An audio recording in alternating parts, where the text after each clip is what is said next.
My stepmother is a bit cuckoo, and I'm here to get some advice. To start with, a few years ago, my mother passed away in a tragic accident. It was sudden and heartbreaking. At the time, I was in my final year of college, just trying to balance my classes and exams, when I suddenly lost one of the most important people in my life. After Mom passed, I found out that she had left her house to me in her will. There was a reason for that. And first of all, this wasn't just any house. It was the house that had been in her family for generations. It originally belonged to my mom's great-grandmother, and over the years, it had been passed down to only the females of the family, mother to daughter. So when my mom left it to me, it felt like she was continuing that tradition, like she wanted to make sure I stayed connected to our family's history. My dad was well aware of this tradition, yet when he found out that Mom had actually left the house to me instead of him, he didn't take it well. I could tell he was hurt and maybe even a little upset that she didn't break her family traditions for him. Still, there wasn't really anything he could do. Mom had made her choice, and it was final. After everything happened, I felt really bad for my dad. Even though he and I have never been particularly close, I still told him that he could keep staying at the house if he wanted to. It just felt like the right thing to do. He had lived there with Mom for a long time, and I wasn't even living there myself at the time since I was still staying in my college dorm for my studies. I figured he would only be there for a few months to maybe sort things out and then eventually find a new place to live. I didn't want to rush him while he was still grieving my mom.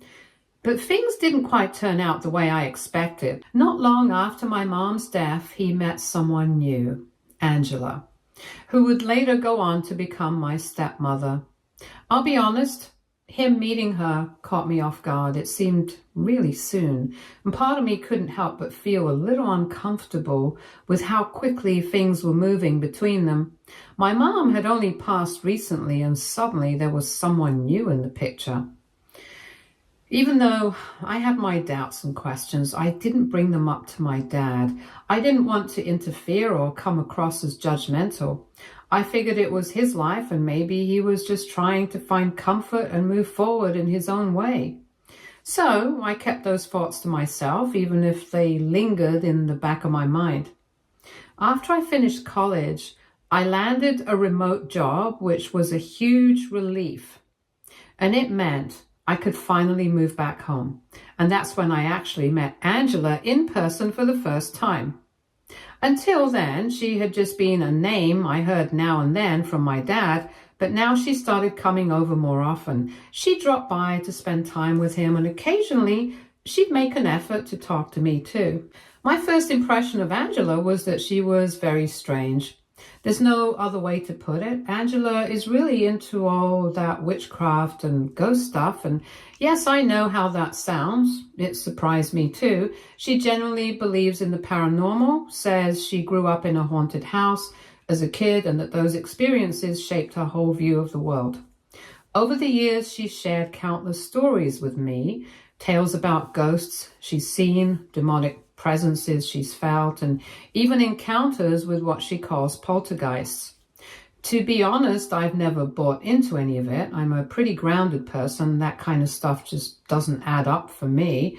But I've always tried to be polite and respectful about her beliefs, even if I couldn't relate to them. Everyone has their thing, right? But there's one thing I can't overlook about Angela, and that is her obsession with my late mother. That's where I draw the line.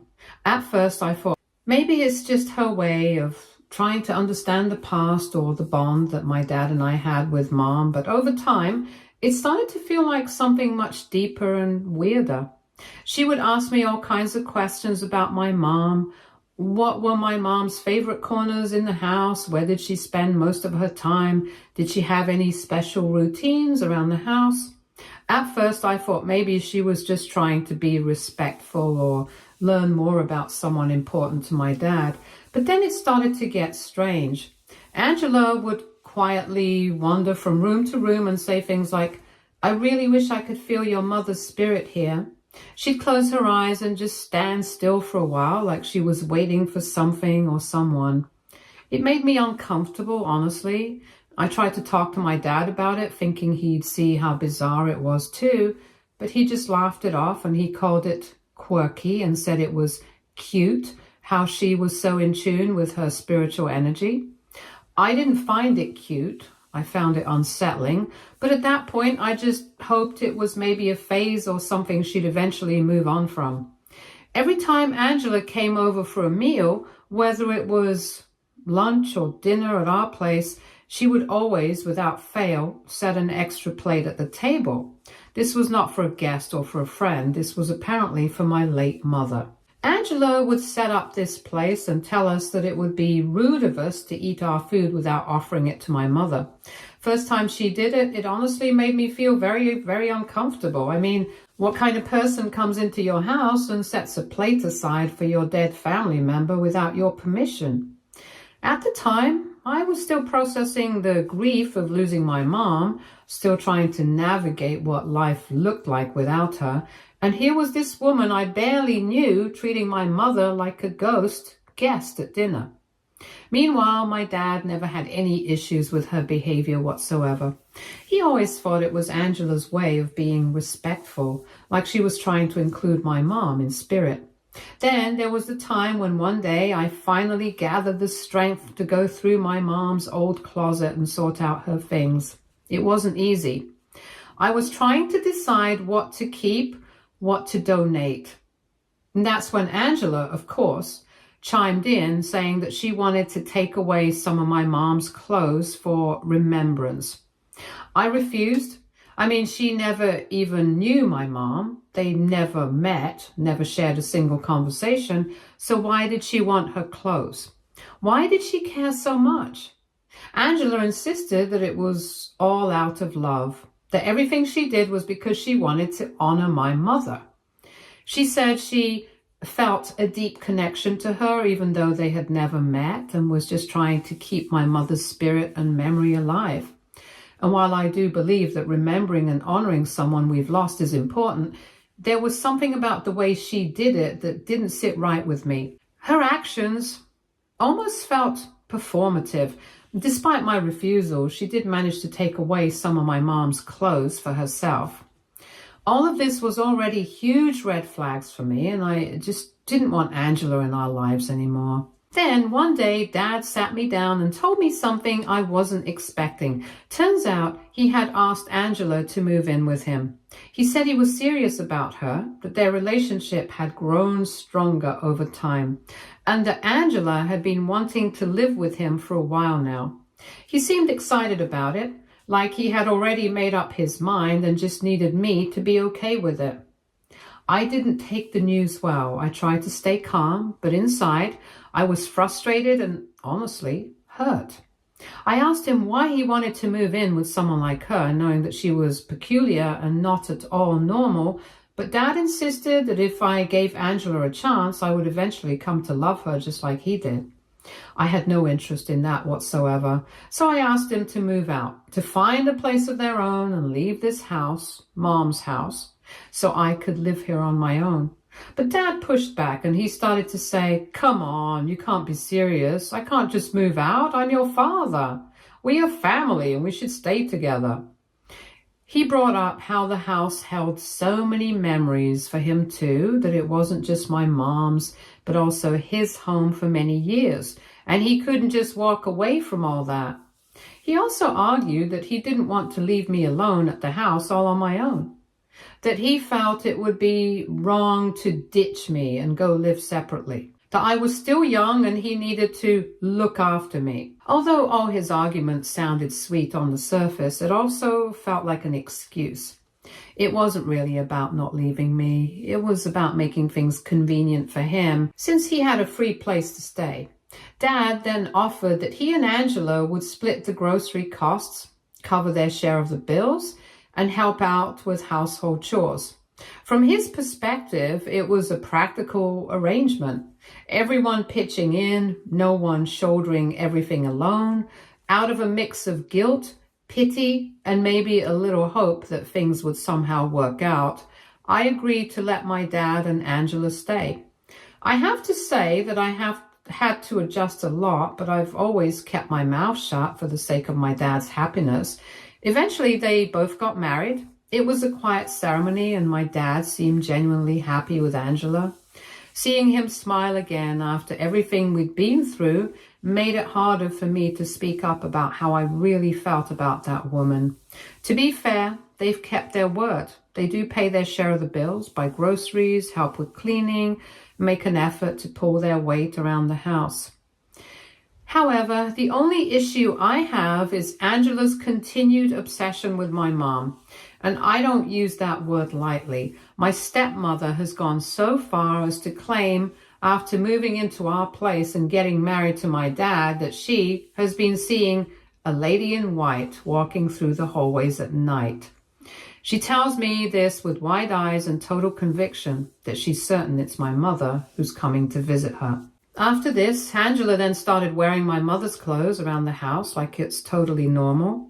Remember the few pieces I had let her take when I was sorting through my mom's closet? At the time, I thought she just wanted them for remembrance, maybe to keep them tucked away somewhere, out of some weird form of respect. But I was wrong.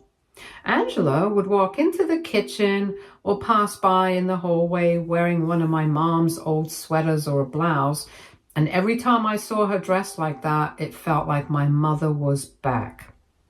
It would really freak me out. It was like she was slowly turning into my mother, and I hated it. It didn't just stop there. One day, out of nowhere, she asked me to start calling her Mom. I froze. I told her no, firmly, without hesitation. That title, that name belongs to one person in my life, and she's gone.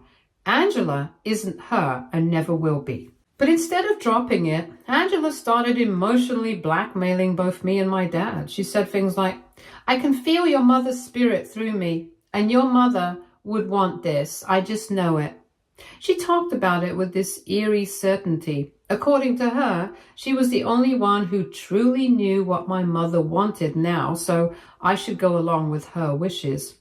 I argued back. I told her how absurd and frankly disrespectful it all was. I said wearing someone's clothes doesn't make you them, and insisting on being called Mom doesn't earn you that role. Over time, her behavior only got worse. Angela didn't just stop at wearing my mom's clothes or asking to be called Mom. She started becoming more and more like her, or at least trying to. She began mimicking the way my mom used to talk after watching some of our old home videos. She flipped through our family photo albums, studying old pictures of my parents like they were blueprints, and then started styling her hair the way my mom used to. Same part, same loose curls, same exact clip my mom would have worn in her photos. Angela called it feeling the essence of my mom, like she was trying to summon her through imitation to communicate with her. She'd say things like, when I speak like your mother, I can feel her inside me. And it's not copying, it's just honoring her presence. But to me, it wasn't honoring anything. Every time she tried to speak like my mom or glance at me with that same expression my mom used to have, it's like I was being haunted. But not by a ghost, by someone pretending to be one. Everything finally came to a head just last weekend, which was my mother's death anniversary. It's a day I always try to keep sacred. I usually go to visit her grave alone and bring her favorite food and then just sit thinking about her for a while. It's the one time of year where I let myself stop everything and just be with my mom, even if she's no longer here. Initially, my dad used to come, but after he got married to Angela, he stopped coming. He said it was too hard for him to face Mom, so I didn't press him. But this year, he told me he wanted to go. I was surprised, but I appreciated it. I thought maybe it would just be the two of us, father and daughter, quietly remembering the woman we both lost. I thought maybe we'd share a moment, something real and healing, just the two of us. But of course, Angela couldn't let us have even one day to ourselves in peace. She insisted on coming too. On the day of the visit, my stepmother decided to dress up exactly like my mom used to, down to the last detail, same blouse, same skirt, same necklace, and worst of all, she wore my mom's favorite hat, the one she used to wear on sunny days in the garden, the one I couldn't even bring myself to look out without crying the first year after she passed. I felt sick. I stood there staring at her, and it was like a slap in the face. It was offensive and disturbing and utterly disrespectful.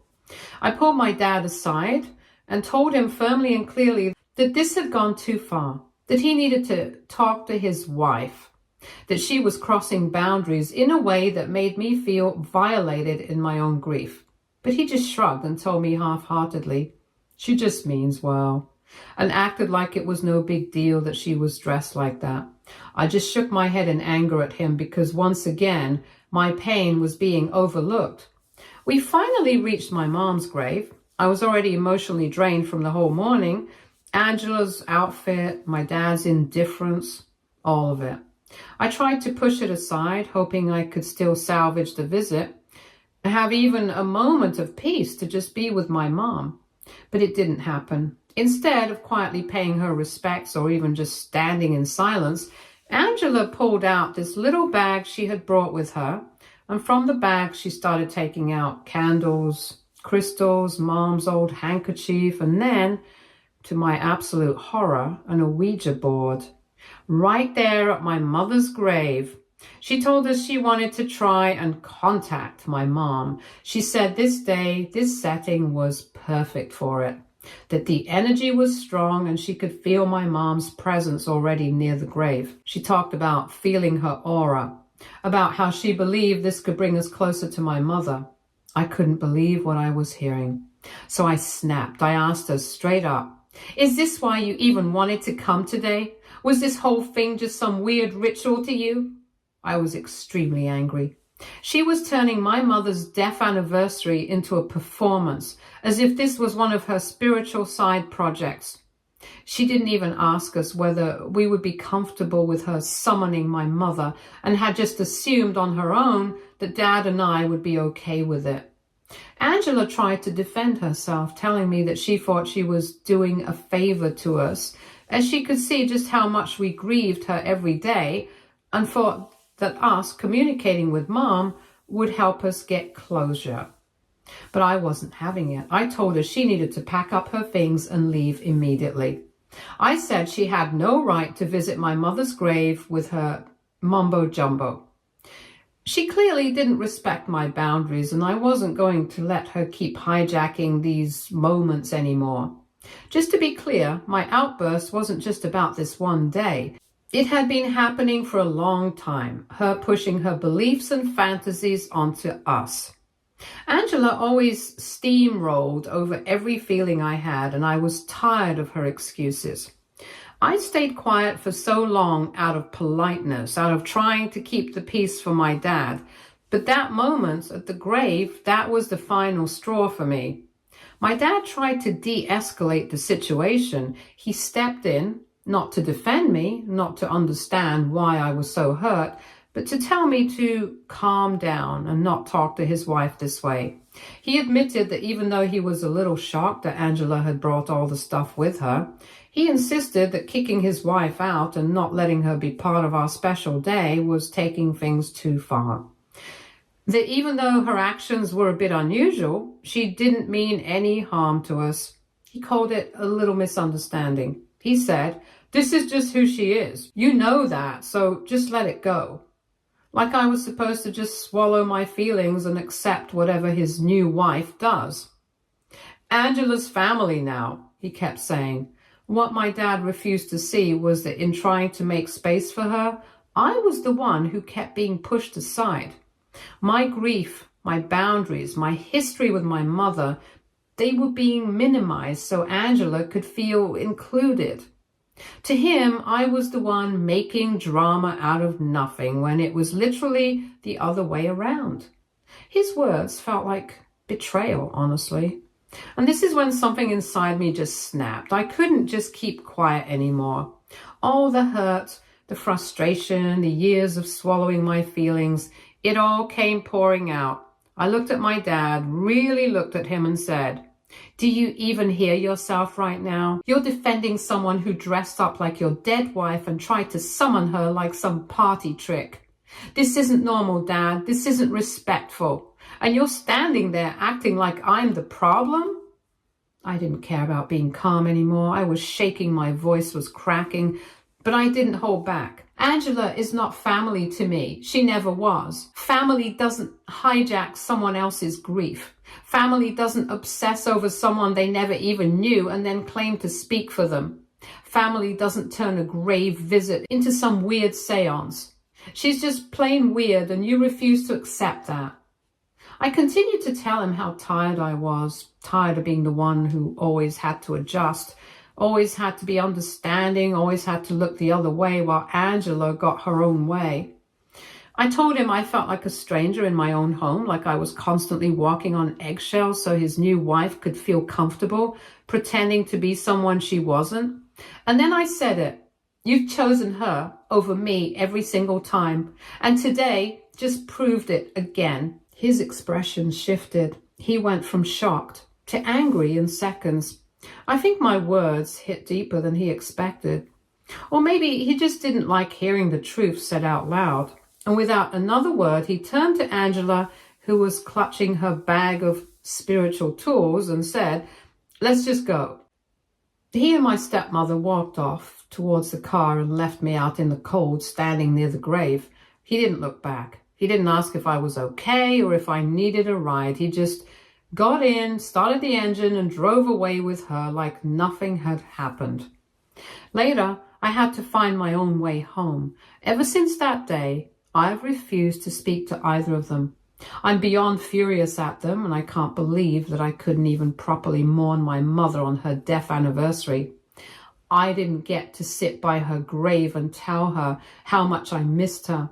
I didn't get my moment of peace or closure. All I got was more drama and the memory of my stepmother playing dress up at the cemetery like it was some ghost hunting expedition. And my dad just let it happen again. To make things worse, he thinks I should apologize to her. According to him, she was really hurt by what I said, that I embarrassed her, that I was cruel, but no one seems to care how I felt being blindsided at my mother's grave, being talked down to and then abandoned in the cold. She dressed up like my mom, dragged out a Ouija board and made the entire moment about herself, and somehow I'm supposed to say sorry? For once, I'm standing my ground. I've bent over backwards for both of them. I've tolerated Angela's ghost stories, her strange behavior, her obsession with my mom's things. I've bit my tongue for years out of politeness and peacekeeping, but this is too much. So, aita here? Update 1. Hey everyone. I just wanted to say thank you for the overwhelming support, kind messages and validation. Honestly, I didn't expect so many people to read my post, let alone understand how messed up the whole situation was. I've been feeling so alone in all of this, but all of your responses have reminded me that I'm not crazy or overreacting here. A few people had questions in the comments and DMs, so I wanted to answer some of them here. See, Angela can be curious about my mom, sure. I get it. But she doesn't know her, and that fascination has gone far beyond innocent curiosity. It's crossed into obsession now. It feels invasive, unsettling, and flat out disrespectful. She's not just interested in my mom's memory, she's trying to embody her, replace her, channel her or something. At this point, it's just delusion, plain and simple. My dad wasn't always dismissive like this towards me. When Mom was alive, he was an okay dad, and once she passed, he seemed broken. We were both grieving in our own way, and for a while, we tried to support each other. But after Angela came into the picture, he has gradually transformed into someone very different.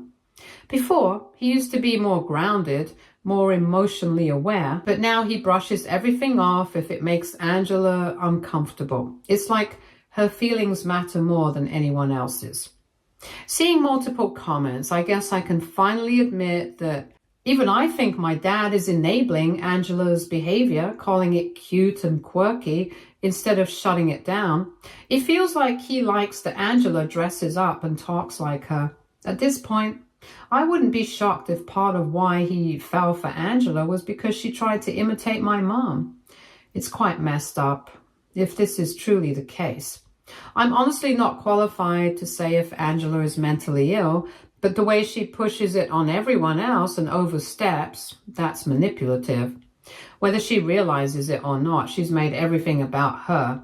And my dad enables it. He doesn't like conflict and he hates dealing with emotions that make things messy. So he avoids standing up to Angela.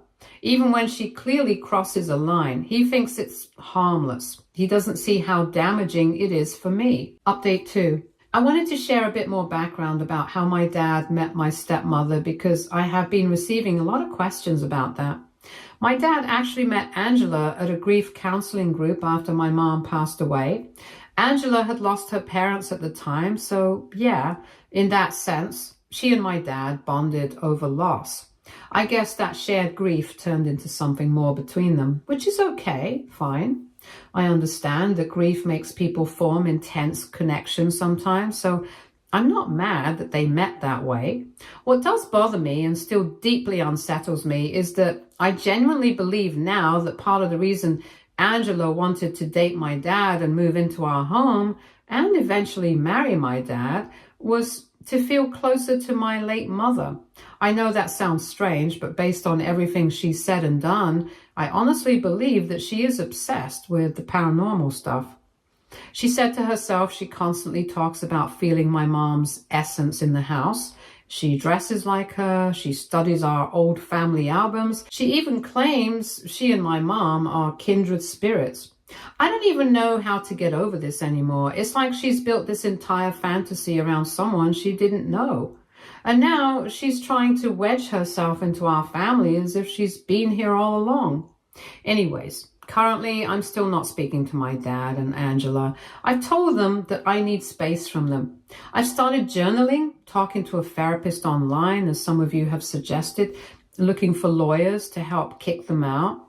It's hard and it sucks, but I don't want to keep sacrificing my mental health just to keep the peace in a house that doesn't feel like mine anymore. Update 3. After weeks of sitting with everything, Angela's behavior, my dad's constant enabling, and how emotionally drained I've been, I finally made a decision this weekend. I served my dad with an official 30-day notice to vacate my house. The house that legally belongs to me, the house that was passed down from my mother and her mother before her. My dad is now absolutely livid. He says I'm being cruel and inconsiderate, and that Angela has done nothing but try to be the mother I deserve.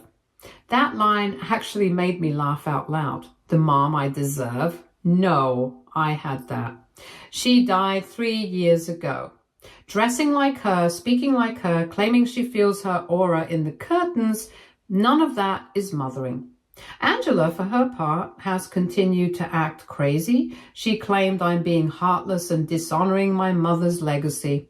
Then she dramatically added that this house is now spiritually bound to her and that evicting her would bring bad energy. I just laughed at her, straight to her face. She then said, and I quote, if I do go through with this eviction, then she's going to curse me. Yes, curse me. Like some straight up movie witch. I didn't even flinch. I just told her to keep her Hogwarts spells to herself and stop living in whatever fairy tale she's narrating in her head. I mean, come on, I've put up with a lot, but at this point, she's just being ridiculous. I honestly don't know if my dad and I will ever be able to come back from this. He seems almost trauma bonded with Angela and refuses to see things my way. I can't keep compromising my sanity for his comfort. I love him, I do. But he made his choice, and I'm making mine. I don't know how the next few weeks will go. It might get messier, but for the first time in a long time, I feel like I've taken real control of my life. Stay tuned for more stories from our girl relationships.